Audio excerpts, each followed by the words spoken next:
Et si tout ce que vous pensiez savoir sur votre liberté n'était qu'un leurre, si vos choix, vos désirs et même votre vision du monde étaient façonnés par une force invisible, le système capitaliste, plus qu'un cadre économique, est une matrice mentale qui s'insinue profondément dans nos vies, jusqu'à nous priver de deux choses essentielles, notre libre arbitre et notre temps.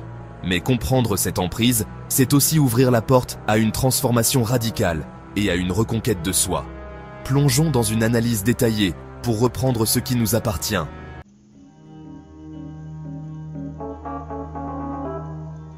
La dépossession du libre arbitre, illusion de choix et conditionnement mental.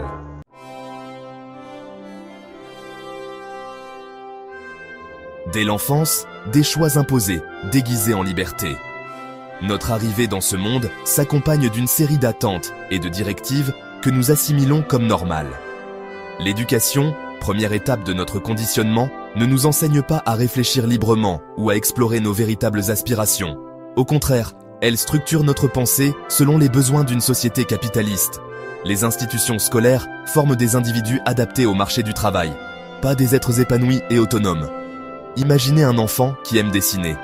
On lui dit qu'il peut en faire un loisir, mais qu'il devra choisir une carrière sérieuse plus tard. Ce choix ne vient pas de lui, mais d'un cadre imposé par la société où l'art est perçu comme moins utile ou rentable.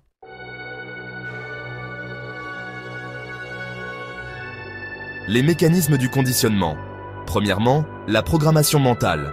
L'école enseigne l'obéissance, suivre des horaires, attendre la permission pour parler, valider ses idées à travers des examens standardisés. Les médias renforcent un cadre de pensée en martelant des messages qui valorisent la consommation et la conformité. Les familles, elles-mêmes conditionnées, transmettent ces valeurs sans les remettre en question.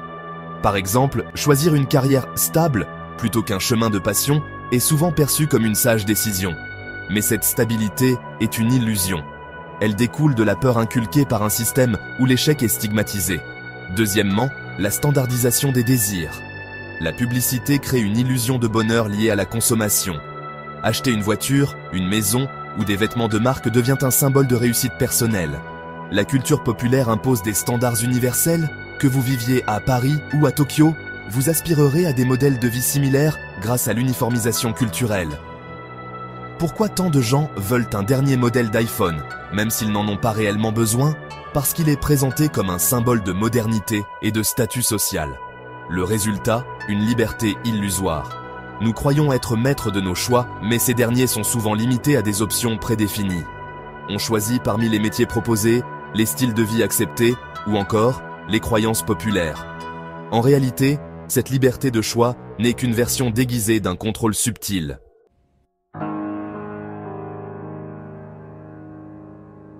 La confiscation du temps, une ressource monétisée. Le temps est la ressource la plus précieuse de l'être humain, et pourtant, dans le système capitaliste, il est devenu une marchandise. Dès l'enfance, notre emploi du temps est structuré par des tiers. École, travail, obligations familiales. À l'âge adulte, nous vendons nos heures à une entreprise en échange d'un salaire.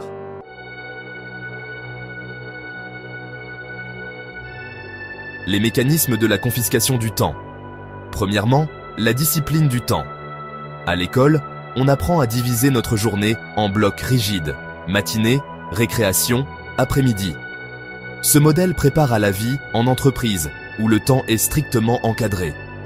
Une fois dans le monde du travail, le temps devient un capital qu'on loue à des employeurs, souvent sans réelle satisfaction personnelle. Deuxièmement, la monétisation du temps libre. Même nos loisirs sont exploités par le système. Les industries du divertissement, comme le cinéma, les jeux vidéo et les plateformes de streaming, transforment chaque minute libre en opportunité de consommation. Les réseaux sociaux, par exemple, capturent notre attention pour vendre des publicités. Notre temps d'écran devient une ressource pour ces plateformes. Troisièmement, le culte de la productivité. La société valorise les personnes occupées, créant une pression pour maximiser chaque minute. L'idée de ralentir, de méditer ou simplement de ne rien faire est souvent perçue comme une faiblesse. Illustration. Un salarié moyen passe environ 8 heures par jour à travailler, 2 heures dans les transports et 2 heures à consommer des contenus numériques. Au final, combien de temps consacre-t-il à ses véritables passions ou à sa famille? Très peu. Le résultat, une vie éclipsée par les obligations. Le temps, censé être notre bien le plus précieux, est fragmentée et vendue à petit prix. Nous devenons des rouages dans une machine qui exploite notre énergie vitale.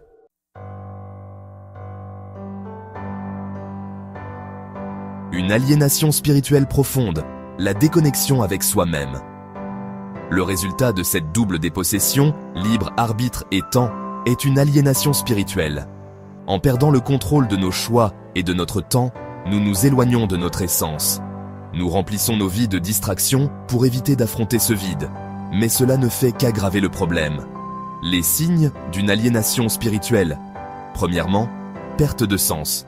Beaucoup de personnes se sentent coincées dans des routines dénuées de signification. Elles ne travaillent pas pour un objectif profond, mais pour survivre. Deuxièmement, stress et anxiété. La pression de répondre aux attentes sociales et économiques crée une tension permanente. Troisièmement, recherche constante de validation externe. Les réseaux sociaux amplifient ce besoin d'approbation en valorisant les apparences plutôt que l'authenticité.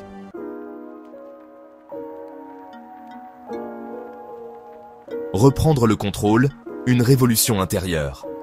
Réapprendre à choisir. Prenez le temps de questionner vos désirs.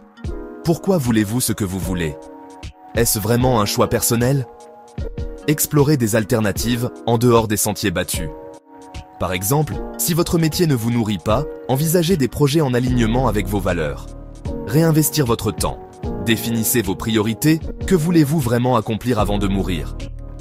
Apprenez à dire non. Votre temps est précieux. Protégez-le.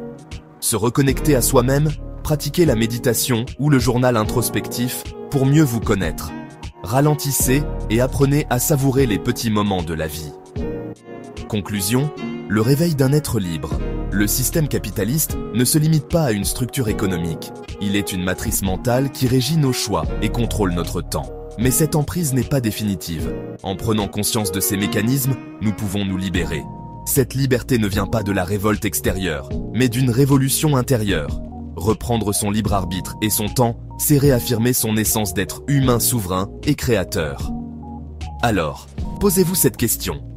Que feriez-vous de votre vie si elle vous appartenait vraiment ?